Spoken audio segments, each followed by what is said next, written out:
Hola les amis, j'espère que vous allez bien. Aujourd'hui, on se retrouve pour une nouvelle vidéo dans laquelle je vais te parler du dernier film de Luc Besson et tout ce qui se rapporte autour de ce projet qui est Valérian et la Cité des Mille Planètes. J'ai quand même une petite question, c'est pourquoi il n'y a pas dans le titre le nom de Lorelai? Bon, c'est pas grave, c'est parti. C'est un mauvais film de science-fiction, c'est plus une série B qu'autre chose, quoi. C'est dommage. Luc Besson a toujours de bonnes idées, mais il ne sait jamais les exploiter, il ne sait jamais les mettre en avant, les développer. Là, il y a pas vraiment de spectacle. Il manque Loreline dans le titre. Musicalement parlant, ben, c'est pas sensationnel. Visuellement, ben, on dirait qu'il y a deux équipes qui ont bossé sur le projet. Clairement, parce qu'il y a des choses qui sont très waouh et de l'autre, c'est moche. Faut dire ce qui est. Scénaristiquement, bah, c'est juste des missions, il n'y a pas vraiment d'histoire proprement parlée, et les personnages sont très peu charismatiques. C'est beaucoup de choses qui ont été prises, qui ont marché ailleurs, qui ont été assemblées dans ce film, mais qui fonctionnent pas. Et là où j'ai été surpris d'ailleurs dans le film, c'est que quand on voit Clive Owen qui enfile sa tenue de général, enfin bon, voilà, hein, rien de particulier, moi ça m'a fait penser à un truc au général Bison dans Street Fighter, dans lequel, franchement, si je devrais faire un film, ben, reprenez ce même personnage et mettez-le dedans, quoi. C'est exactement ça. Si vous voulez, le film, et c'est un peu la patte de Luc Besson, il emprunte de tout ce qui s'est fait, il va l'arranger un petit peu à sa sauce, il va ajouter quelques idées à lui, mais il va rien développer de tout ça. Et tout ça est lissé. Maintenant, on va parler un peu plus de Luc Besson. Je voudrais faire un petit focus sur lui, parce qu'il y a beaucoup de gens qui l'aiment et d'autres qui le détestent. On aime l'adorer ou on aime le détester, peu importe. Euh, En tout cas, ce qui est sûr et certain, c'est que ce personnage a toujours fait ce qu'il aimait. Il allait toujours à contre-courant, même si les gens lui disaient ne fais pas ceci ou ne fais pas cela. Et ça, franchement, ben, j'adore. Ça, honnêtement, voilà. C'est Même si la qualité de ses œuvres sont très discutables, son comportement, mais surtout son attitude, ben, fait qu'il va toujours vers ses projets. Pour Luc Besson, le projet qui est Valérian et la Cité de Planète, c'était quelque chose qui lui tenait beaucoup à cœur. Le problème, c'est que ça s'en ressent à travers le film, notamment avec l'écriture du scénario. Pour moi, on dirait un gosse qui a écrit, excusez-moi, mais voilà.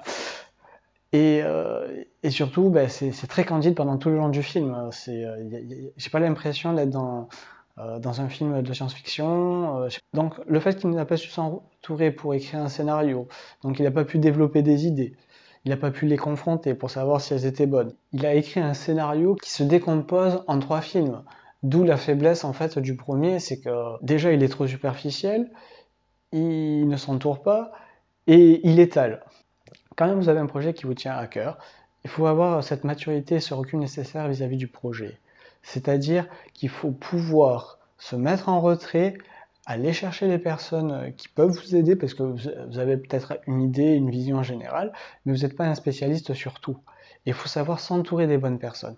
Et ce que Luc Besson ne fait pas, c'est justement de s'entourer. Luc Besson est beaucoup trop superficiel, ça résulte en fait le fait de ne pas s'entourer, hein.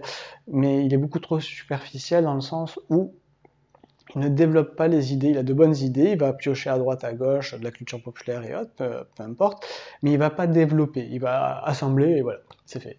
Il faut développer, et là il développe pas.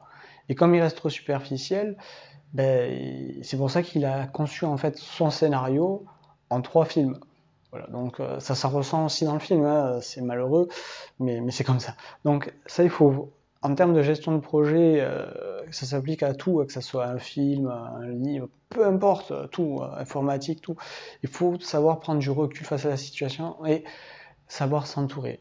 Voilà. Et communiquer, échanger. Et là, c'est ce qu'il n'a pas fait. Donc, comme il était tout seul, il n'a pas pu savoir il n'a pas pu se diriger en fait. Voilà.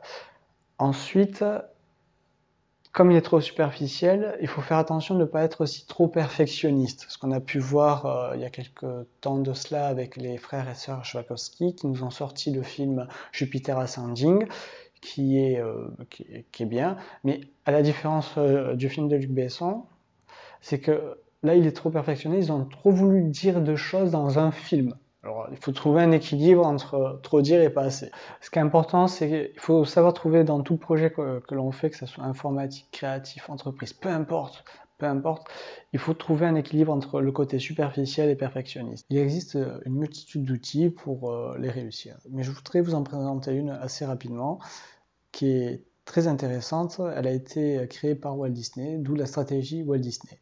Elle suggère que vous ayez 3 personnalités en vous, sans être schizophrène bien entendu. C'est la première personnalité et le créatif, et c'est le premier à faire parler. Ensuite, vous avez le réaliste, c'est le deuxième à faire parler. Et enfin, c'est le critique, c'est le troisième et dernier à faire parler, de façon à mettre en cohésion et en cohérence un projet, de façon à ce qu'il soit réalisable. Voilà, j'espère que vous avez aimé cette vidéo, on se retrouve pour une prochaine vidéo, pensez à liker et à vous abonner si ce n'est déjà fait, partagez si vous avez aimé aussi pour la faire découvrir à d'autres personnes, laissez-moi un commentaire si vous avez des questions et je vous dis à bientôt.